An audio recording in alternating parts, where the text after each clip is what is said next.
Today, I will present our experience paper, Accurate Simulation of Dense Scenarios with Hundreds of Vehicular Transmitters. This is a joint work with my colleague Ali and my advisor Marco at WinLab. This work is supported by Crash Avoidance Metrics Partnership Camp, VS3 Consortium.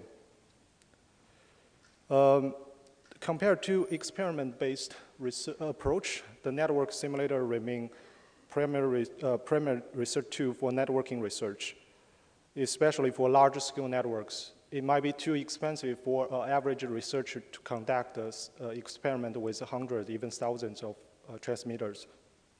However, the validity of simulation result is frequently questioned. We always ask how much we can trust the simulation result. In this work,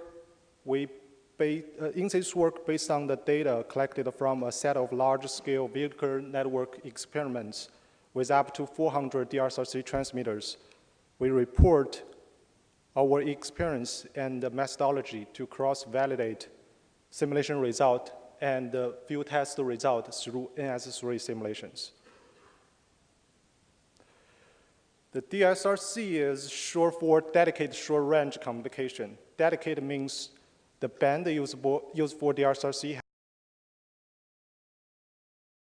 7 channels at 5.9 gigahertz band for DRSRC. The bandwidth for each channel is 10 megahertz. Short range means the communication typically happens within a few hundred meters. And the communication means each road user will frequently broadcast its status. The road user can be a vehicle, a pedestrian, or even a roadside unit, such as an intelligent traffic light. The status information include speed, hiding, position, past history. With all those shared information, each road user can have a better sense of the presence of the other road users. So the DRSRC technology is expected to improve the road safety and the traffic efficiency. However, since each road user will be frequently broadcast its status, once the number of vehicles is high, the message on the channel will be high, which leading to many packet loss, packet collision, and degraded the performance of DRSRC. This is so-called scalability challenge, and this is one of the main challenges to prevent the DRSRC. One main challenge to prevent large deployment of DRSRC system.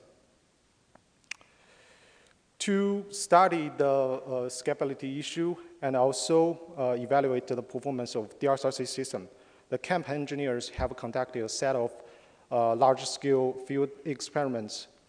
The field test showing here has up to 200 DRSRC transmitters. Each one is mounted on the roof of a vehicle. And the different driving conditions were tested. This is the highway scenario. The moving speed of each vehicle is around 40 miles per hour. And a more challenging scenario was tested as well. In this scenario, up to 400 DRSRC transmitters were used. And this scenario is trying to mimic a heavy traffic jam with fast-moving cars on one lane and the stationary transmitters on the other lanes. The stationary transmitters were emulated by those stationary cards here.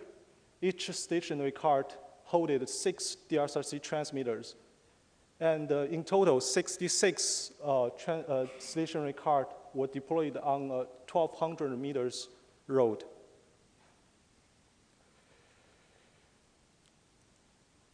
Since this scenario has more DRSRC transmitters and is a more challenging scenario, our simulator calibration focuses on this scenario.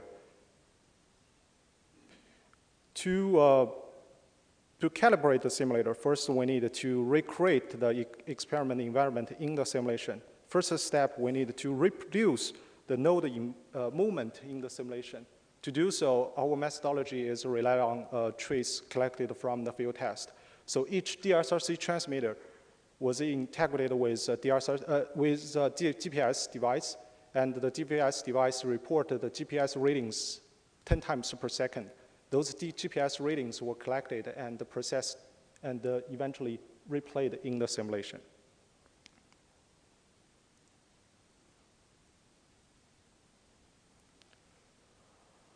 To evaluate the calibration performance, we introduced following evaluation metrics: packet error rate, which is indicate the number of packet loss from one particular sender, and also the inter-packet gap. It's defined as elapsed time between two consecutive receptions from one particular sender. And we also use simulation accuracy to compare the simulation result and the field test result. The higher simulation accuracy, the better. After we reproduce the node movement in the simulation, and we just run the simulation with the default NS3 models without any calibration, we found that with those uncalibrated models, we can only achieve 15% simulation accuracy. To improve the simulation accuracy, our calibration effort focus on two components of the simulator. One is the signal propagation model. Another one is the receive model. Let's start with the signal propagation model first. The signals in a simulator, the signal propagation model defines the signal attenuation from the transmitter to the receiver. And there are two types of loss. One is the so-called distance-dependent loss. This loss captures the average variation in signal strength over distance. Another one is called fading. The fading is capture the instantaneous variation in signal strength over time, space, and frequency. As to distance-dependent loss modeling, we start from mostly commonly used low complexity one segment log distance fading. We use this model to fade the data, and this figure is showing the fading performance. The blue cloud here is collected the data from the experiment, and the black light here is a faded model. We found that with this simple model, but with the calibrated parameters, we can actually improve the simulation accuracy by 25%.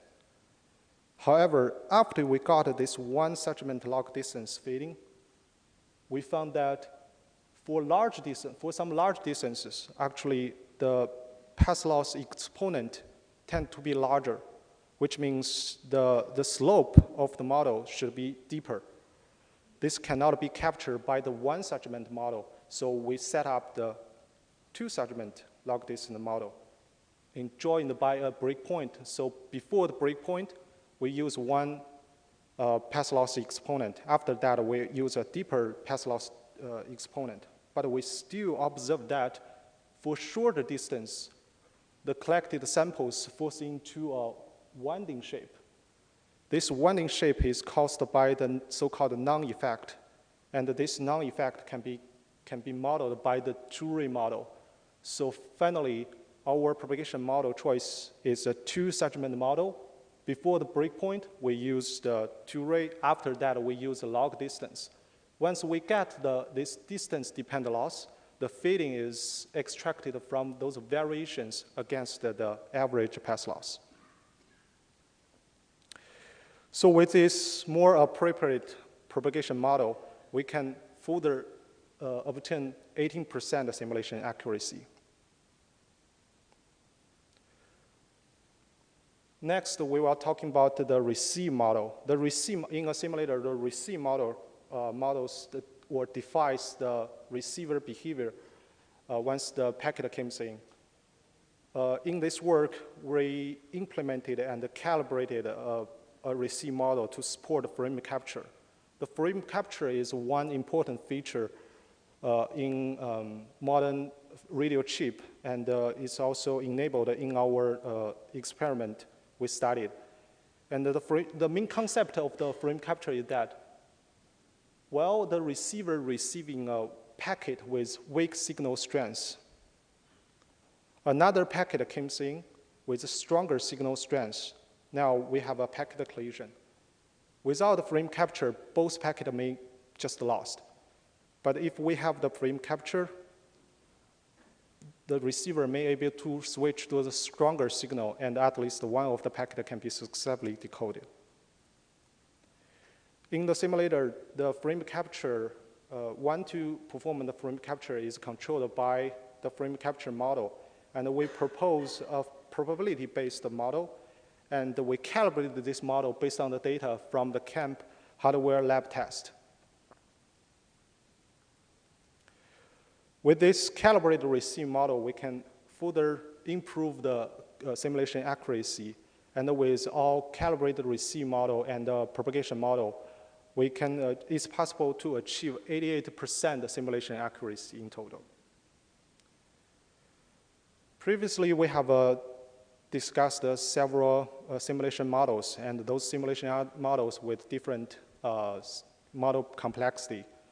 So we want to know how much those complexity has impact on the simulation runtime. So what we do is we run a set of simulations with 400 nodes, each transmitting 10 packets per second, and run the simulation 260 seconds. And we found that even though we have choose those models with different complexity, but those models do not significantly increase the simulation runtime. Next, in this work, we also learned that the experiment can help us to calibrate the simulator and build the credibility of the simulation result. But after we achieve a level of credibility of the simulation result, we can further use the simulation to plan the experiment in the future. And our calibrated model has been used to study several proof of concept experiments.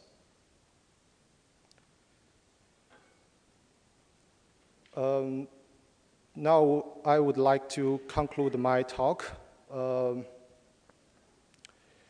In this work, we present our experience and methodology to cross-validate simulation result and the field test result. We identified that with default simulation models, we may not be able to achieve good match to the field experiment result. However, if we can calibrate the parameters and use appropriate models, we can actually improve the simulation accuracy by around 20%. And it's possible to achieve 88% simulation accuracy with relatively small additional runtime overhead, about 8% simulation overhead. And we also found that once we achieve a level of simulation credibility, then we can use the simulator to further plan the field test experiment. Thank you all for listening. Our simulated patches are available online to the community, and I would like to take any questions. Thank you all.